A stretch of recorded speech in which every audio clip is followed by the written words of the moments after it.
बिस्मिल्लाहिर्रहमानिर्रहीम। अस्सलाम वालेकुम मेंबर्स व्यूअर्स, होप सब खैरियत से होंगे।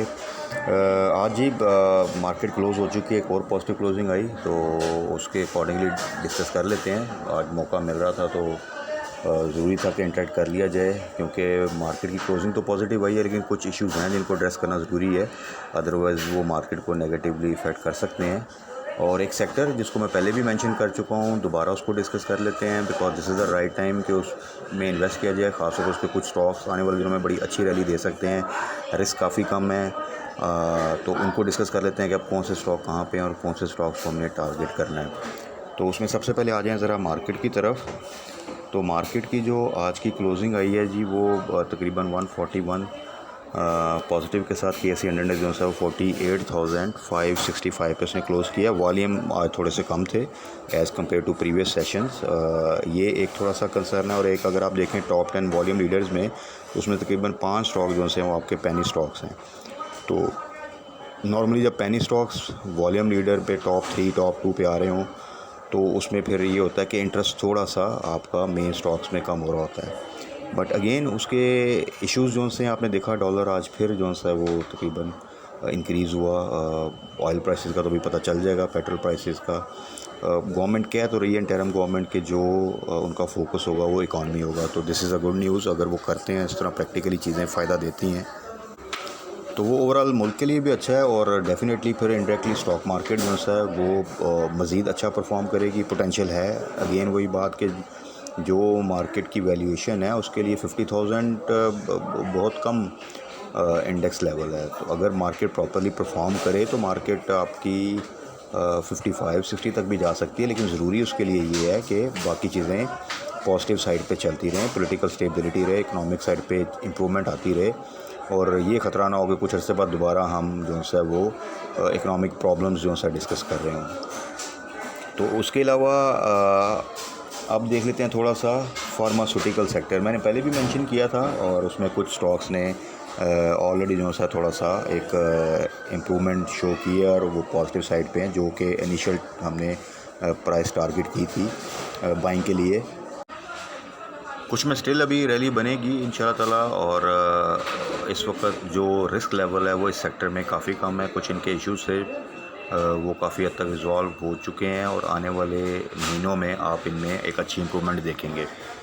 तो उसमें फार्मास्यूटिकल सेक्टर में सबसे पहले अगर डिस्कस करें एबट को, एबट इस वक्त 400 बिलो ट्रेड कर रहा है, तो ये एक अच्छा बाइंग लेवल जो है वो बन रहा है और यहाँ पर आप अपनी बाइंग स्टार्ट कर सकते हैं।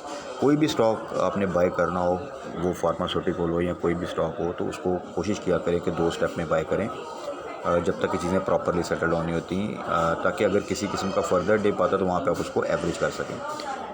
बट 400 बिलो आप एबट को जो है वो उसकी बाइंग स्टार्ट कर सकते हैं। कल अगर आपको डिप पे ये मिलता है 395 पे, 396 पे, तो वहाँ पर आप फर्स्ट बाय जो है इसकी बिल्कुल कर सकते हैं। बहुत अच्छा स्टॉक है, जब इसमें इम्प्रूवमेंट आएगी तो ये इजीली आपको यहाँ से 500 की प्राइस जो है वो दे देगा।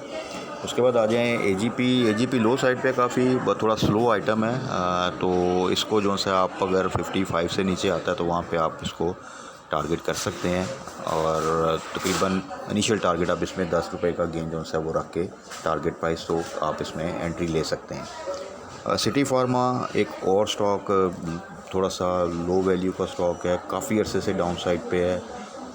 इन्होंने ओवरसीज़ में भी प्लांट की जो है वो इन्वेस्टमेंट की ख़बरें अच्छी थी ओवरऑल, लेकिन ये उस तरह परफॉर्म नहीं कर पाया। और अभी आप अगर देखें तो ये प्राइस जो है इसकी आज की जो क्लोजिंग 22.91 है, काफ़ी लो है। स्टॉक अगर प्रॉपरली फार्मास्यूटिकल सेक्टर जब परफॉर्म करे तो ये इसको इजीली 40 के पास होना चाहिए, लेकिन फ़िलहाल के लिए जिनके पास हाई साइड की बाइंग है वो यहाँ पे डिप पे जो है इसको एवरेज कर सकते हैं, और अगर कोई नई एंट्री लेना चाहता है और होल्ड कर सकता है तो ये प्राइस बुरी नहीं है। यहाँ से रिस्क काफ़ी कम है और यहाँ से आपको गेन अच्छा मिल सकता है। इनिशियली अभी आप इसमें 3-4 रुपये की एक ट्रेड जो है वो टारगेट कर सकते हैं, और लॉन्ग रन में फिर आप इसको जो है वो 30+, 35+ और फिर 40 का टारगेट कर सकते हैं।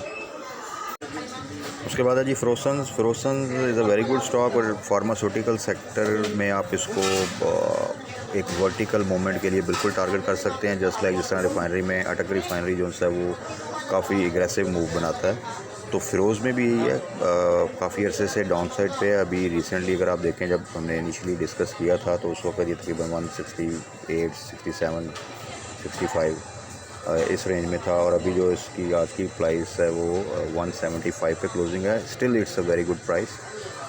कोशिश करें 170 से नीचे मिले तो बिल्कुल आप बाय करें। अगर अभी भी आप इसको टारगेट कर सकते हैं तो वही 2 स्टेप्स में टारगेट करें।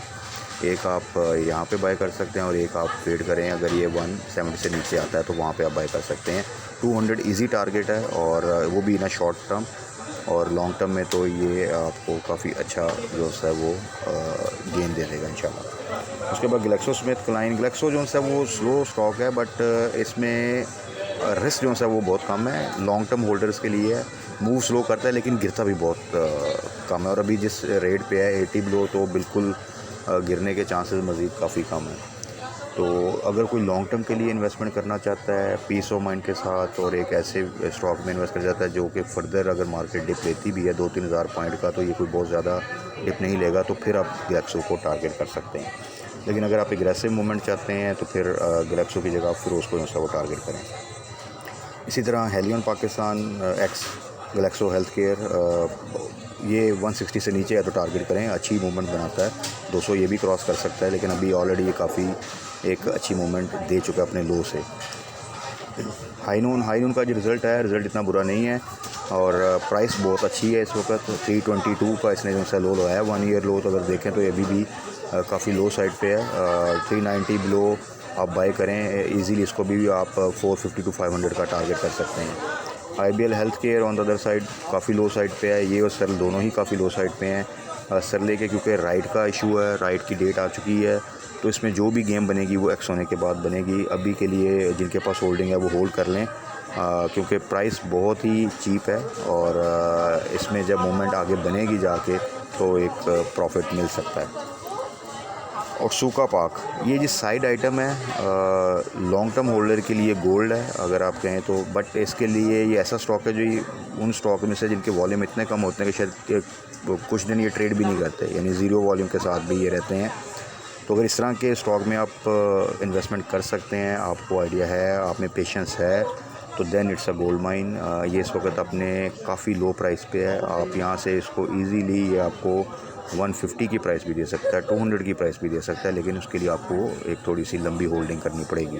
रिस्क यहाँ से काफ़ी कम है, और it's a very good pharmaceutical company, तो इसमें भी आप इसको कंसिडर कर सकते हैं। इसी तरह सनोफी वेंटस एक और साइड आइटम, सेम बहुत कम वॉल्यूम के साथ ट्रेड करता है, कई दफ़ा नहीं भी ट्रेड होगा, लेकिन वैल्यू वाइज बहुत हाई साइड पे है। अगर देखा जिस वक्त 762 का जो उसने लास्ट प्राइस दी थी क्लोजिंग, और 1000 प्लस भी ट्रेड करता रहता है, तो उस लिहाज से देखा जाए तो अभी भी लो साइड पे है। लेकिन इस वैल्यू के स्टॉक में ज़्यादा बेहतर अगर आप देखें तो दूसरे सेक्टर में आपको मिल्लत पे आप जा सकते हैं, उनमें ज़रा वॉल्यूम भी अच्छे लगते हैं। इसमें एबट को आप थोड़ा सा देख सकते हैं, वो काफ़ी अच्छी प्राइस पे है, मल्टीनेशनल कंपनी है, और वो भी आपको इवन 600-700 की प्राइस भी दे सकती है। सनोफी वेंटस भी सेम लाइक ओटसोका की तरह लॉन्ग टर्म होल्डिंग के लिए है, बट उसमें ओटसोका की अगर आप प्राइस देखें तो वो काफ़ी कम प्राइस पे है, और 82 की प्राइस पे आप एक अच्छी इन्वेस्टमेंट उसमें कर सकते हैं। तो ये तो थी जी आज की वीडियो, जिसमें अगेन फार्मास्यूटिकल सेक्टर को डिस्कस किया। इसको बार बार मेंशन करने का मकसद ये है कि this is the right time for investment. Risk काफ़ी कम है और आगे ग्रोथ के चांसेस ज़्यादा हैं। जब यहाँ से एक रैली बनी स्टार्ट हो जाएगी तो फिर आप ऑलरेडी जो है इसमें समझ लें कि 10% 15% अगर मिस कर देंगे उस गेन को, फिर एंट्री लेंगे तो डेफिनेटली उससे ज़्यादा बेहतर है कि आप इन लेवल्स पे एंट्री लें, लेकिन अच्छे स्टॉक भी लें। फ़िरोज़ को टारगेट करें, एबर को टारगेट करें, आप हाई नून को टारगेट कर सकते हैं, और सोका को टारगेट कर सकते हैं। स्ट्रेटजी मैंने आपको बता दी है कि कौन से वॉल्यूम वाले स्टॉक और कौन से लो वॉल्यूम स्टॉक हैं और उसमें क्या स्ट्रेटजी करनी है। बाकी कल मार्केट क्लोजिंग के बाद फर्दर डिस्कस कर लेंगे कि कौन से स्टॉक कौन से सेक्टर को टारगेट करना है। तब तक अपनी वही स्ट्रेटजी रखें जो हम डिस्कस करते रहते हैं। हाई साइड पे प्रॉफिट टेकिंग करें, स्टॉप लॉस के साथ होल्ड करें, कुछ स्टॉक्स को ट्रेड करें अगर अच्छी क्वांटिटी में बाय किया है, कुछ को होल्ड करें। रिज़ल्ट अनाउंसमेंट से पहले जो सा है उसमें एग्ज़िट लेना है या उसको फर्दर होल्ड करना है, वो उसके रिज़ल्ट पे और पे आउट पे डिपेंड करता है। वो चीज़ें हम साथ साथ डिस्कस करते रहेंगे। तब तक अपना ख्याल रखिएगा, दुआ में याद रखिएगा। स्टे ब्लेस्ड, अल्लाह हाफ़िज़।